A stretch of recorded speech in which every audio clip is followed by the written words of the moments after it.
Good evening, classmate. Good evening, Doc. For the continuation of the reports of Ms. Pasalo, I am Nika Fuller Paulite, reporting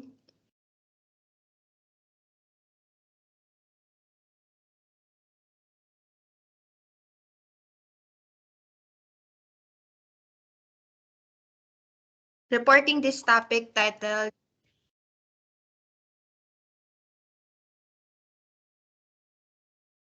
Technology Infrastructure for E-Commerce.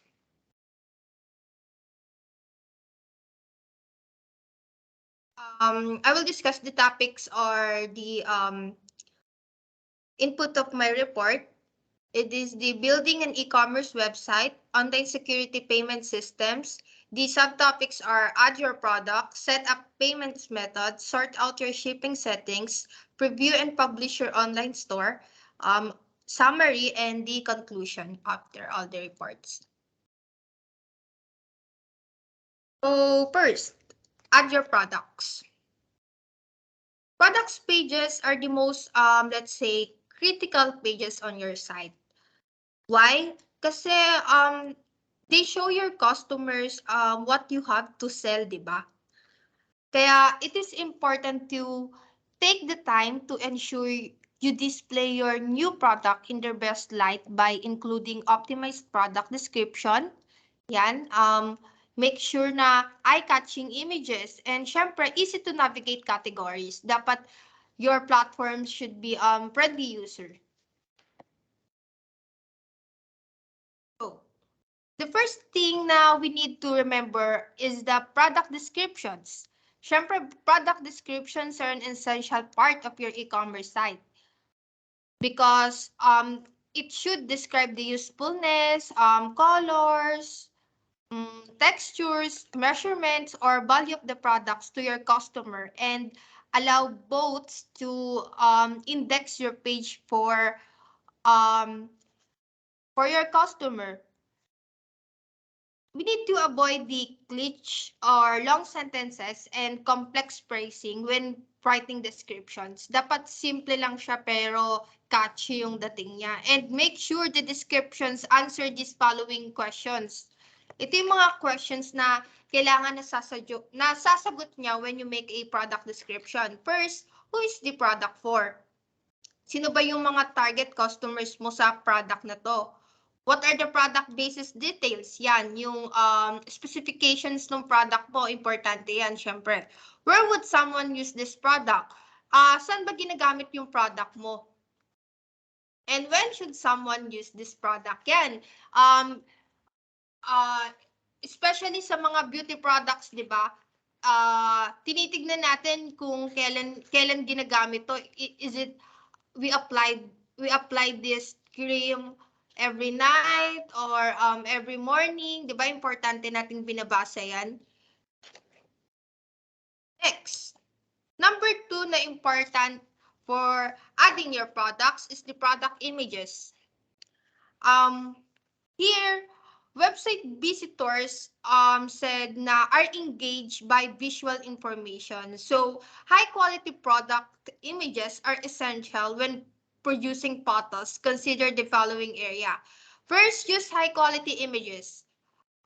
Kasi images represents the parang images represent the perceived quality and value of your product. The high quality photos make your product stand out, di ba? Dito pumapasok yung minsan expectations versus reality, di ba, kapag online store. Sobrang ganda nung images pero sometimes nakaka-disappoint pag dumating sa atin.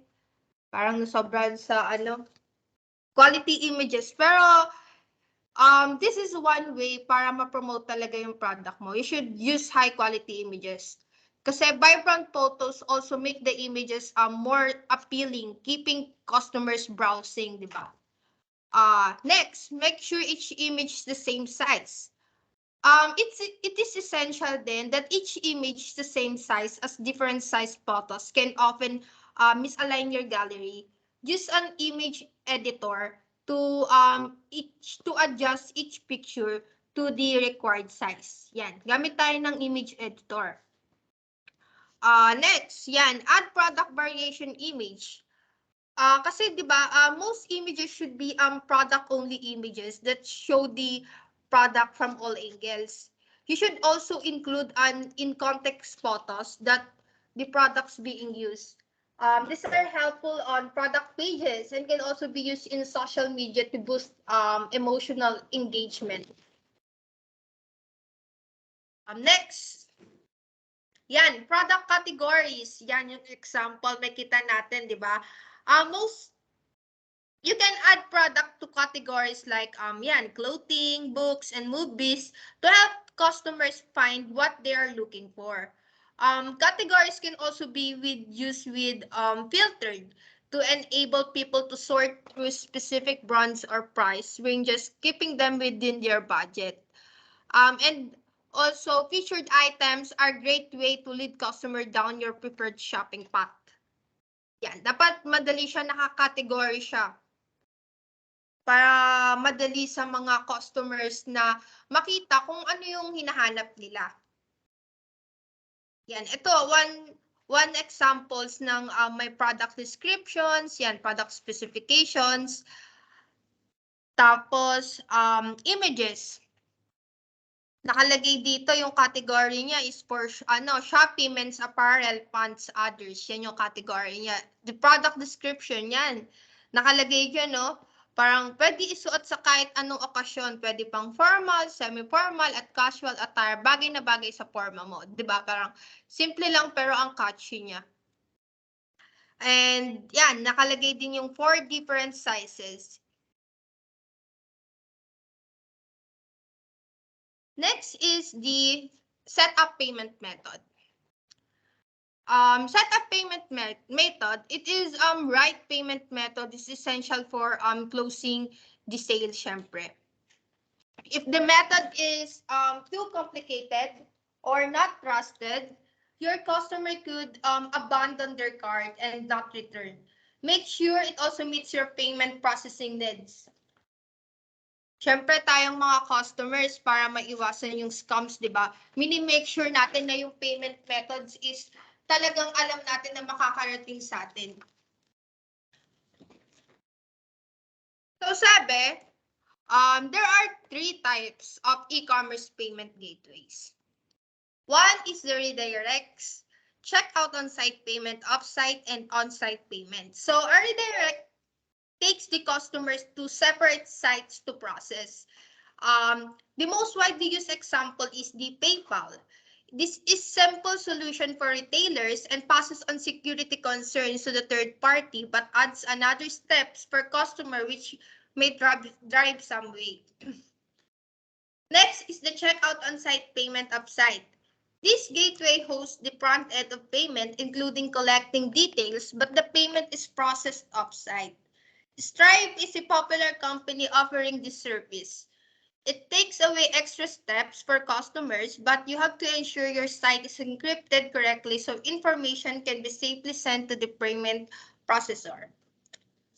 And the next type of e-commerce payment is the on-site payments. So these on-site payments happen on your site, which give you complete control and responsibility. It is suitable for a large corporation who process a lot of payments as they can afford to keep it working and secure. So dito naman, I will give tips for choosing your payment integrations. So first is judge ease of integration. Think about how easy it is to integrate the system on your site. Does it work with the e-commerce platforms you selected? Dapat when you're selling a clothes, ganyan.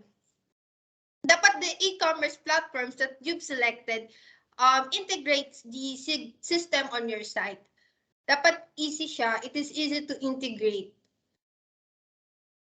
Next, consider customer reviews. Look at customer reviews from other websites. Yan. Is the gateway trustworthy? Does it work consistently? Have people had problems sending or receiving money? Importante na meron tayong customer reviews kasi dito tayo nakaka-gain trust and pag nakuha natin yung trust ng customer natin, syempre, babalik at babalik yan sila. Bibili at bibili ulit yan sila sa'yo. And also, keep fees in mind. There are fees involved in every step of the process. Yan, kaya nga tayo nag-e-commerce, syempre, para kumita. So, keep fees in mind, including taking payments and processing refunds. Read the fine print so you understand how much the system costs and are happy with that price. Siyempre, alam naman natin na when sa e-commerce, there are talaga na may mga percentage sila sa mga benta natin. So, kailangan aralin din natin yun. Kung how much the system costs and are we happy with that price. Next is the PCI compliant and secure. PCI refers to the Payment Card Industry Data Security Standard. This PCI compliant and secure ensures that credit card details are kept safe. Non-compliance can lead to fines, lawsuits, and loss of trust from your customers. So make sure your gateway is compliant and secure. You will also want to make sure your site has an SSL, yan, certificate to ensure all transactions and informations from customer to merchants are secure.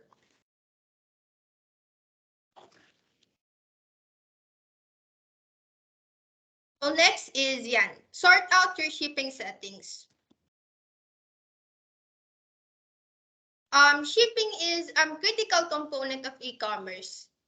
We customers want products promptly, diba? So choose your shipping setting wisely. So first, let us determine your shipping policy. Your shipping policy includes fees and carriers. Are you offering shipping for free, a flat rate, or a variable fee? Who are you shipping with? Also, consider whether you plan to ship internationally, and if not, make sure that information is readily available. So international customers aren't frustrated at checkout. Yeah, let us consider those things. Next, select e-commerce shipping solution. Decide on your shipping solution. Will you be doing packing or are you drop shipping? Shipping software that works seamlessly with the rest of your workflow permits you to automate the side of your business, freeing you, syempre, from the other matters. Next is preview and publish your online store. Yeah. So how do we preview and publish our online store? First, does the checkout work? Syempre, to us to be able to know if our online store works, we need to do a test run and order. Can you add a products to the cart? Yan. Is the payment process? Do you receive all the confirmation emails you were expecting? Yan. That's how you do a run test. Second, are the store's functions working? Yan. You need siguro to click every button. Click every button and link on your site. Do the button and link works?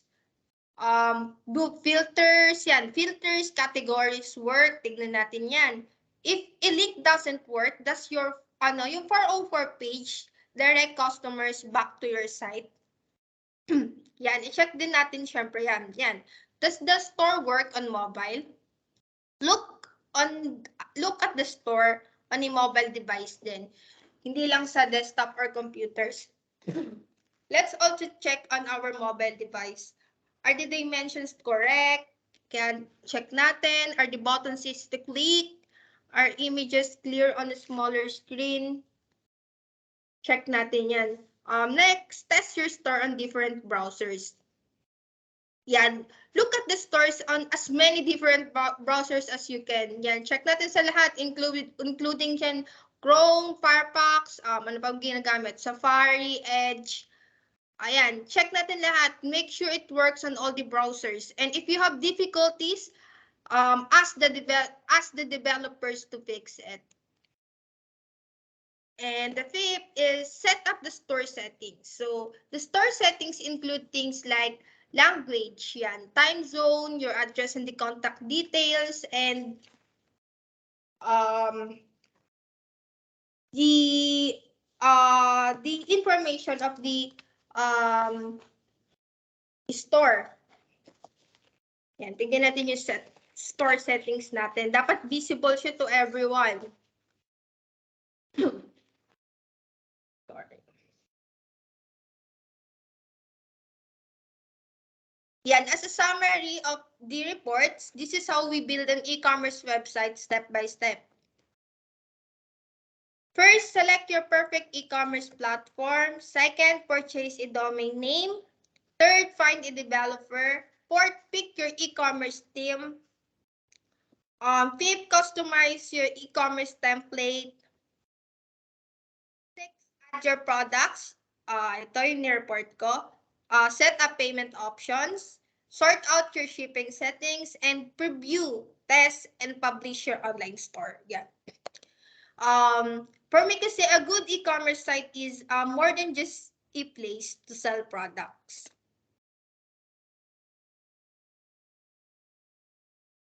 It is where a business can create an experience that strengthens their brand, draw in new customers, and converts casual shoppers into loyal ambassadors. Choosing the right e-commerce platform and having a marketing strategy to create a successful online store can give you a head start in being an e-commerce success. Measurement units.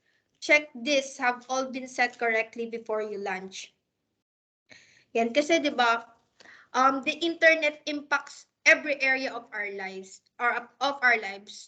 We use it now for socializing, yan, entertainment, working, and research. We also use it to shop.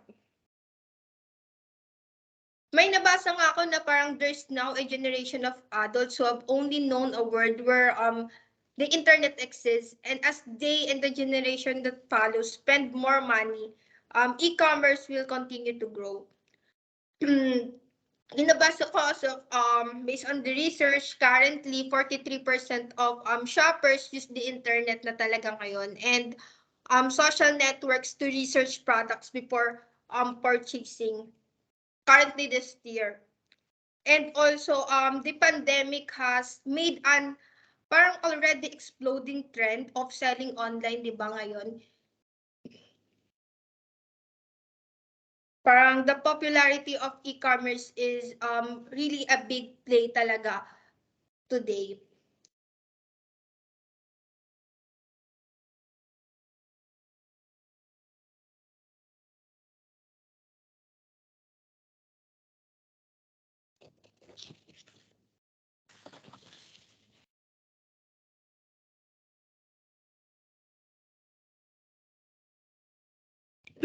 Yan. And yan, so sorry, so let us all make the most out of social media. Since social media provides a great opportunity for us to connect with customers and bridge the gap between online and offline shopping. Let's use our social media apps, yan. Advertising on Facebooks, Instagram, and other social sites can drive traffic to our online store. The Pinterest to promote products, di ba? For selling physical items, Pinterest is one of the best options as many users come to this site to browse for inspiration. Also, the Facebook. You can build traffic organically with pins and boards done as well as by advertising. And we should engage with our followers. It is important to stay connected to your followers. If you are building online store, you need to monitor your channels and promptly answer questions and comments. Yan. Even though yung tanong is paulit-ulit na HM, yan. Yan lang for my report. I hope you learned something. Thank you, classmate. Thank you, Doc.